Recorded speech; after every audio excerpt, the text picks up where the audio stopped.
जय श्री हरि विष्णु। हरे कृष्णा। प्रिय श्रोताओं, आप सभी को डोल ग्यारस या परिवर्तनी एकादशी की हार्दिक शुभकामनाएं। आज भादो महीने के शुक्ल पक्ष की परिवर्तनी एकादशी है, जिसे प्रेम पूर्वक डोल ग्यारस भी कहा जाता है।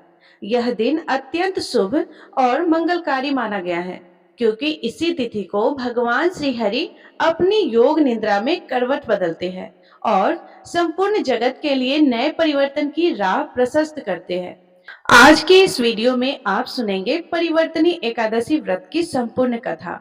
साथ ही आप सुनेंगे एकादशी माता की कथा और एकादशी माता की आरती, क्योंकि एकादशी के दिन भगवान श्री विष्णु और महालक्ष्मी जी के साथ ही एकादशी माता की पूजा भी की जाती है और कथा भी सुनी जाती है। परिवर्तनी एकादशी को कुछ स्थानों पर जल झूलनी एकादशी और डोल ग्यारस भी कहते हैं। यह एकादशी सभी प्रकार के सुखों और वाजपेयी यज्ञ के बराबर फल को देने वाली है। आज मैं आपको सुनाने जा रही हूँ परिवर्तनी एकादशी की बड़ी ही दुर्लभ कथा। प्रिय श्रोताओं, आप इस पवित्र कथा को बड़ी ही श्रद्धा और प्रसन्नचित मन से सुनिएगा। एक बार पांडुनंदन अर्जुन ने भगवान श्री कृष्ण से कहा, हे प्रभु, भादो की शुक्ल पक्ष की एकादशी का क्या नाम है तथा उसके व्रत का क्या विधान है? उस एकादशी के उपवास को करने से किस फल की प्राप्ति होती है? हे कृष्ण, कृपा कर यह सब समझाकर कहिए। तब श्री कृष्ण जी ने कहा कि हे पार्थ, भाद्रपद माह के शुक्ल पक्ष की एकादशी को परिवर्तनी एकादशी कहते हैं। इस एकादशी की कथा के सुनने मात्र से ही सभी पापों का शमन हो जाता है और मनुष्य स्वर्ग को अधिकारी बन जाता है। इस एकादशी की कथा से नीच पापियों का भी उद्धार हो जाता है। यदि कोई धर्म परायण मनुष्य एकादशी के दिन मेरा पूजन करता है, तो मैं उसको संसार की पूजा का फल देता हूँ। जो मनुष्य मेरी पूजा करता है, उसे मेरे लोक की प्राप्ति होती है, इसमें तनिक भी संदेह नहीं है। जो मनुष्य इस दिन मेरा कमल से पूजन करता है, वे अवश्य ही मेरे समीप आता है। जो मनुष्य इस एकादशी के दिन भगवान श्री वामन का पूजन करता है, वह तीनों देवता अर्थात श्री ब्रह्मा, श्री विष्णु और श्री महेश की पूजा करता है। हे पार्थ, जो मनुष्य इस एकादशी का उपवास करते हैं, उन्हें इस संसार में कुछ भी करना शेष नहीं रहता। इस एकादशी के दिन भगवान श्री विष्णु करवट बदलते हैं, इसलिए इसे परिवर्तनी एकादशी कहते हैं। यह सुनकर अर्जुन ने कहा, हे जनार्दन, आपके वचनों को सुनकर मैं भ्रम में पड़ गया हूँ कि आप किस प्रकार सोते हैं तथा करवट बदलते हैं। आपने बलि को क्यों बांधा और वामन रूप धारण करके क्या लीलाएं की? कृपया कर सब आप विस्तार पूर्वक कहिए। तब भगवान श्री कृष्ण जी ने कहा कि हे कुंती पुत्र अर्जुन, अब तुम समस्त पापों का शमन करने वाली इस कथा का ध्यान पूर्वक श्रवण करो। त्रेता युग में बलि नाम के एक असुर था। वह अत्यंत भक्त, दानी, सत्यवादी तथा ब्राह्मणों की सेवा करने वाला था। वह सदा यज्ञ, तप आदि किया करता था। अपनी इसी भक्ति के प्रभाव से वह स्वर्ग में देवेंद्र के स्थान पर राज्य करने लगा। देवराज इंद्र तथा अन्य देवताओं इस बात को सहन नहीं कर सके और भगवान श्री हरि के पास जाकर प्रार्थना करने लगे। अंत में मैंने वामन रूप धारण किया और तेजस्वी ब्राह्मण बालक के रूप में राजा बलि पर विजय प्राप्त की। यह सुनकर अर्जुन ने कहा कि हे प्रभु, आपने उस बलि को किस प्रकार जीता? कृपया कर यह सब विस्तार पूर्वक बताइए। तब श्री कृष्ण जी ने कहा कि मैंने वामन रूप धारण करके राजा बलि से याचना की कि हे राजन, तुम मुझे 3 पग भूमि दान में दे दो। इससे तुम्हें 3 लोक के दान का फल प्राप्त होगा। राजा बलि ने इस छोटी सी याचना को स्वीकार कर लिया और भूमि देने को तैयार हो गया। जब उसने मुझे वचन दे दिया, तब मैंने अपना आकार बढ़ाया और भूलोक में पैर, भुवन लोक में जंघा, स्वर्ग लोक में कमर, महलोक में पेट, जनलोक में हृदय, तपलोक में कंठ और सत्यलोक में मुख रखकर अपने शीर्ष को ऊंचा उठा लिया। उस समय सूर्य, नक्षत्र, इंद्र तथा अन्य देवता मेरी स्तुति करने लगे। तब मैंने राजा बलि से पूछा कि हे राजन, अब मैं तीसरा पग कहाँ रखूं? इतना सुनकर राजा बलि ने अपना शीर्ष नीचे कर लिया। तब मैंने अपना तीसरा पग उसके शीर्ष पर रख दिया और इस प्रकार देवताओं के हित के लिए मैंने अपने उस असुर भक्त को पाताल लोक में पहुंचा दिया। तब वह मुझसे विनती करने लगा। मैंने उससे कहा कि हे बलि, मैं सदैव तुम्हारा साथ रहूंगा। भादो मास के शुक्ल पक्ष की परिवर्तनी नामक एकादशी के दिन मेरी एक प्रतिमा राजा बलि के पास रहती है और एक सिर सागर में शेषनाग पर शयन करती है। हे अर्जुन, दान करने के उपरांत मनुष्य को अभिमान नहीं करना चाहिए। राजा बलि ने अभिमान किया और पाताल को चला गया। इससे इस बात की भी बोध होता है कि अति हर कार्य की बुरी होती है। इस एकादशी को विष्णु भगवान सोते हुए करवट बदलते हैं। इस दिन त्रिलोकीनाथ श्री विष्णु भगवान की पूजा की जाती है। इसमें चावल और दही सहित चांदी का दान दिया जाता है और इस दिन रात्रि को जागरण करना चाहिए। इस प्रकार उपवास करने से मनुष्य सभी पापों से मुक्त होकर स्वर्ग लोक को जाता है। जो मनुष्य पापों को नष्ट करने वाली इस एकादशी व्रत की कथा सुनते हैं, उन्हें अश्वमेध यज्ञ के फल की प्राप्ति होती है। अन्य कथा के अनुसार सूर्यवंश में मांधाता नामक चक्रवर्ती राजा हुए। उन्हें राज्य में सुख संपदा की कोई कमी नहीं थी। प्रजा सुख से जीवन व्यतीत कर रही थी, परंतु एक समय उनके राज्य में 3 वर्षों तक वर्षा नहीं हुई। प्रजा दुख से व्याकुल थी। तब महाराज भगवान नारायण की शरण में जाते हैं और उनसे अपनी प्रजा के दुख दूर करने की प्रार्थना करते हैं। राजा भादो के शुक्ल पक्ष की एकादशी का व्रत करते हैं। इस प्रकार व्रत के प्रभाव स्वरूप राज्य में वर्षा होने लगती है और सभी के कष्ट दूर हो जाते हैं। राज्य में पुनः खुशियों का वातावरण छा जाता है। इस उत्तम व्रत का अनुष्ठान अवश्य करना चाहिए। इस जल झुलनी एकादशी के दिन जो व्यक्ति व्रत करता है, उसे भूमि दान करने और गौ दान करने के पश्चात मिलने वाले पुण्य फलों से अधिक शुभ फलों की प्राप्ति होती है। इसके बाद अर्जुन ने कहा, हे प्रभु, अब आप मुझे इस एकादशी का महत्व और विधि बताइए। तब भगवान श्री कृष्ण जी कहते हैं कि आज के दिन माता यशोदा ने जलाशय पर जाकर मेरे वस्त्र धोए थे। इसी कारण इसे जल झुलनी एकादशी कहते हैं और कई स्थानों पर इस दिन भगवान को पालकी यानी डोली में ले जाया जाता है, इसलिए इसे डोल ग्यारस भी कहते हैं। हे अर्जुन, अब इस एकादशी की व्रत विधि बड़े ही ध्यान पूर्वक सुनो। इस एकादशी व्रत का नियम पालन 10वीं तिथि की रात से ही शुरू कर देना चाहिए और ब्रह्मचर्य का पालन करना चाहिए। एकादशी के दिन सुबह स्नान आदि करने के बाद साफ कपड़े पहनकर भगवान वामन की प्रतिमा के सामने बैठकर व्रत का संकल्प ले। इस दिन यथासंभव उपवास करें। उपवास में अन्न ग्रहण नहीं करें। संभव ना हो तो एक समय फलहार कर सकते हैं। इसके बाद भगवान वामन की पूजा विधि विधान से करें। भगवान वामन को पंचामृत से स्नान कराएं। स्नान के बाद उनके चरणामृत को वृत्ति अपने और अपने परिवार के सभी सदस्यों के अंगों पर छिड़के और उस चरणामृत को पिए। इसके बाद भगवान को गंध, पुष्प, धूप, दीप, नैवेद्य आदि पूजन सामग्री अर्पित करें। इस दिन पूरे समय भगवान विष्णु का जाप करते रहना चाहिए और साथ ही साथ भगवान शिव और माता पार्वती का ध्यान करने से भी भगवान श्री लक्ष्मी नारायण जी की कृपा प्राप्त होती है। व्रत के अगले दिन वेद पाठ करने वाले ब्राह्मणों को भोजन कराकर दान दक्षिणा दें। ऐसा करने से घर में सुख, शांति, ऐश्वर्य में वृद्धि होती है और निश्चित रूप से संतान सुख की भी प्राप्ति होती है। इस दिन सूर्य देवता को अर्घ्य अवश्य दें। केले के पेड़ की पूजा करें और गाय को चने की दाल और गुड़ अवश्य खिलाएं। रात्रि जागरण करने से जन्म जन्मों के पाप कट जाते हैं। घर आए हुए किसी भी व्यक्ति का आपको अपमान नहीं करना चाहिए। ओम नमो भगवते वासुदेवाय महामंत्र का जितना अधिक हो सके जप करना चाहिए। भगवान को तुलसी मिश्रित जल अवश्य से पिलाना चाहिए। विष्णु सहस्त्र नाम का जाप और भगवान वामन की कथा सुने। रात को भगवान वामन की मूर्ति के समीप ही सोए और दूसरे दिन यानी द्वादशी के दिन वेद पाठी ब्राह्मणों को भोजन कराकर दान देकर आशीर्वाद प्राप्त करें। जो मनुष्य यत्न के साथ विधि पूर्वक इस व्रत को करते हुए रात्रि जागरण करते हैं, उनके समस्त पाप नष्ट होकर अंत में वे स्वर्ग लोक को प्राप्त होते हैं।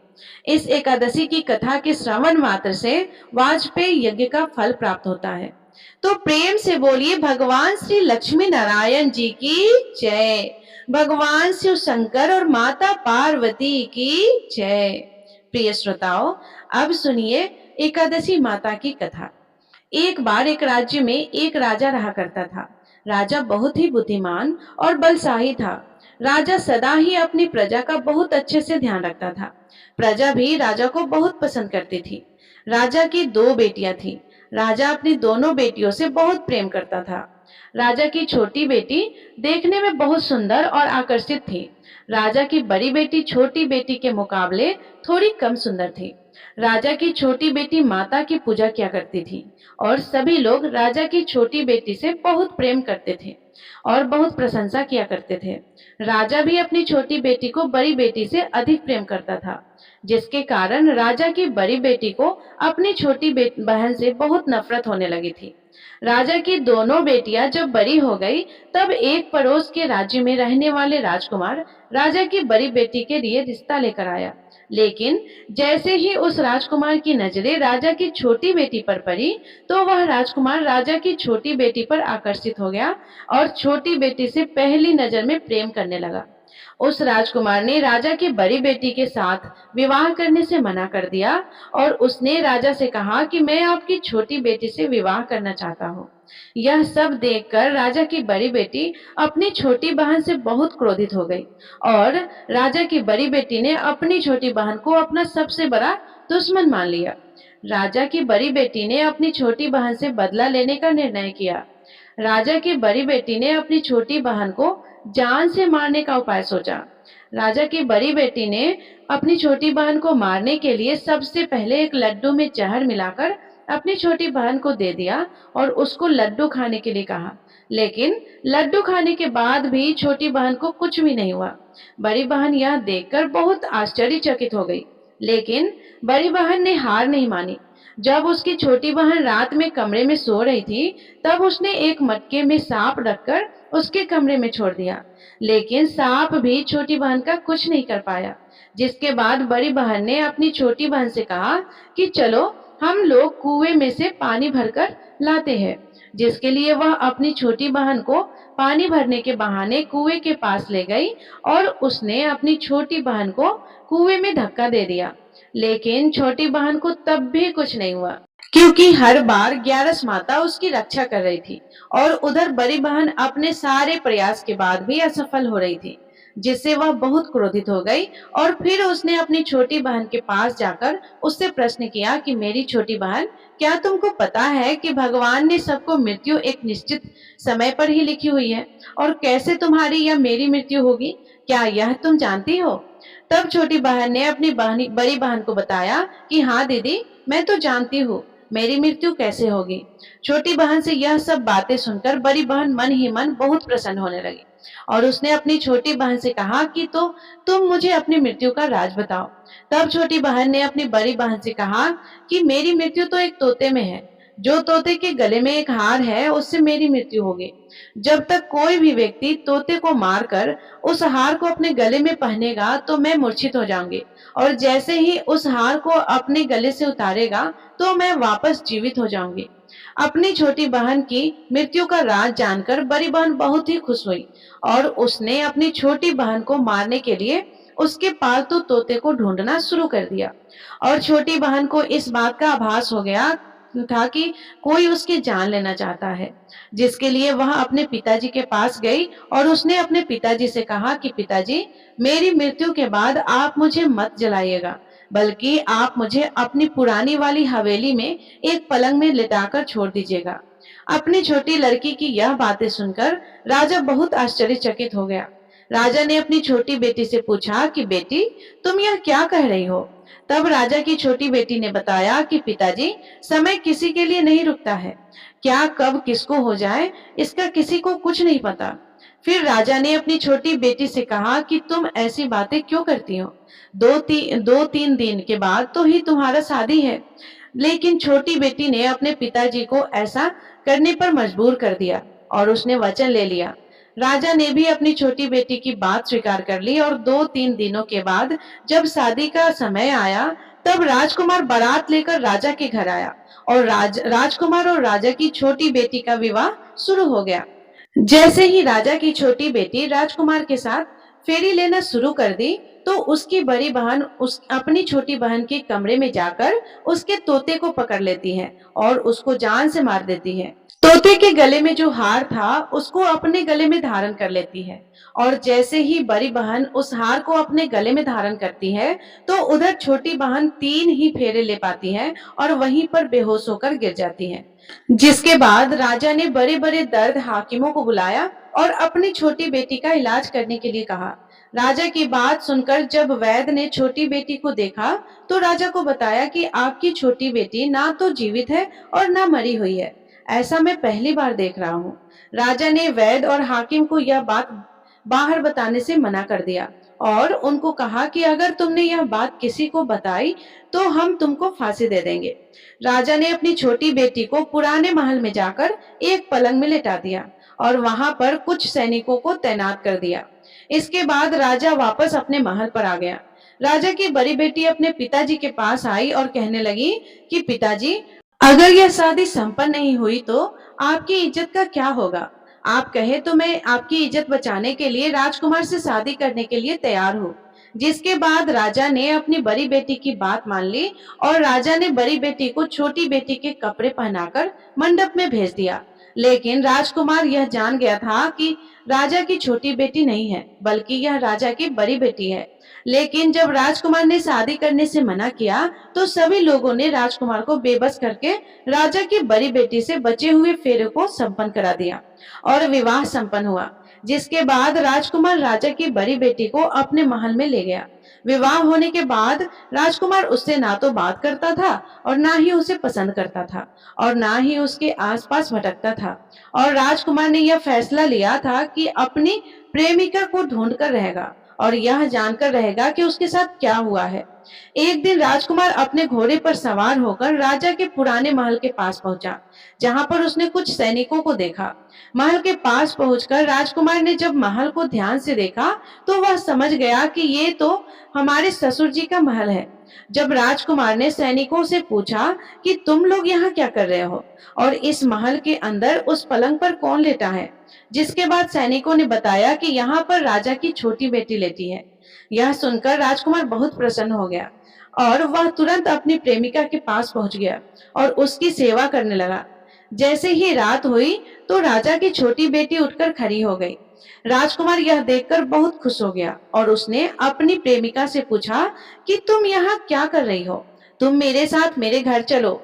राजा की छोटी बेटी ने राजकुमार को सारी बातें बता दी कि मेरी जान एक तोते में बसती थी और मैंने यह सिर्फ अपनी बड़ी बहन को बात बताई थी और मुझे पता है कि उसने ही मुझे मारने का प्रयास किया है। उसके पास एक हार है जिसको वह सुबह पहन लेती है और रात को उतार देती है।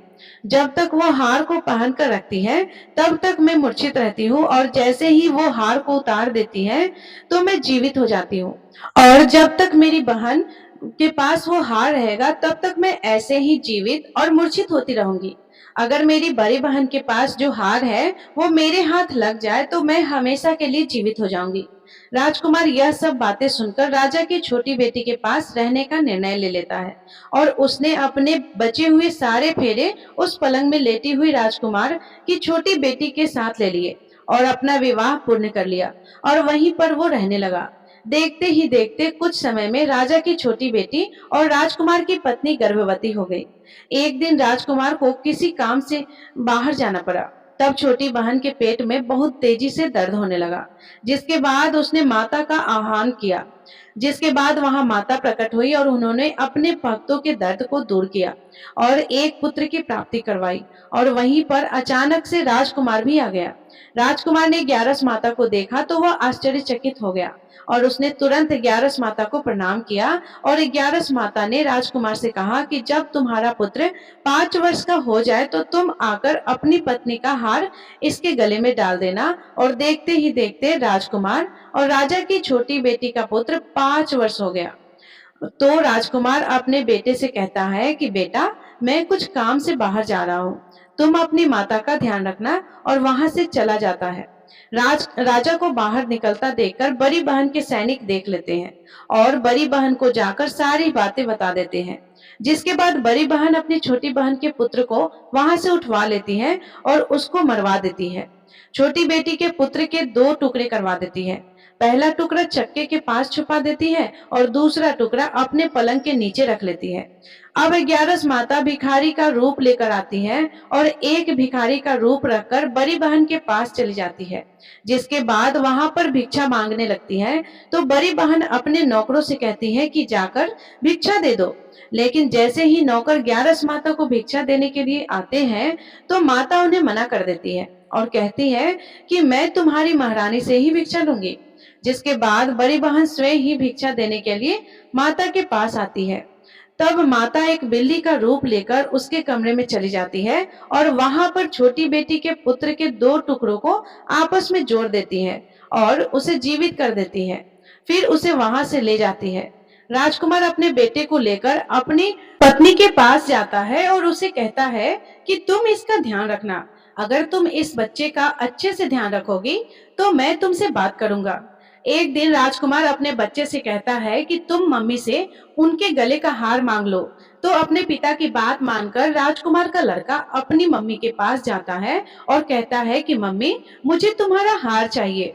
यह सुनकर पहले तो बड़ी बहन बहुत क्रोधित होती है, पर उसको यह याद आता है कि राजकुमार ने कहा था कि अगर मैं इस बच्चे का ध्यान अच्छे से रखूंगी तो वह मुझसे बात करेंगे, जिसके कारण वह हार उस बच्चे को दे देती है और वह तुरंत हार को ले जाकर अपने पिताजी को दे देता है। और तभी राजकुमार अपने बेटे को लेकर वहां से जाने लगता है और अपनी पत्नी से कहता है कि तुम हमारे लिए खाना बनाकर रखना, मैं शाम को आकर तुम्हारे साथ खाना खाऊंगा। और वह अपने बेटे को लेकर वहां से चला जाता है। जिसके बाद वह राजा के पास जाता है और उनको सारी बातें बता देता है। राजा अपनी बड़ी बेटी की यह करतूत सुनकर बहुत क्रोधित होते हैं और अपनी परवरिश पर ही दोष देने लगते हैं। राजकुमार को अपनी छोटी बेटी के साथ रहने के लिए आदेश दे देते हैं। इस प्रकार 11 माता की कृपा से राजकुमार और राजा की छोटी बेटी सुखपूर्वक रहने लगते हैं। प्रेम से बोलिए एकादशी माता की जय।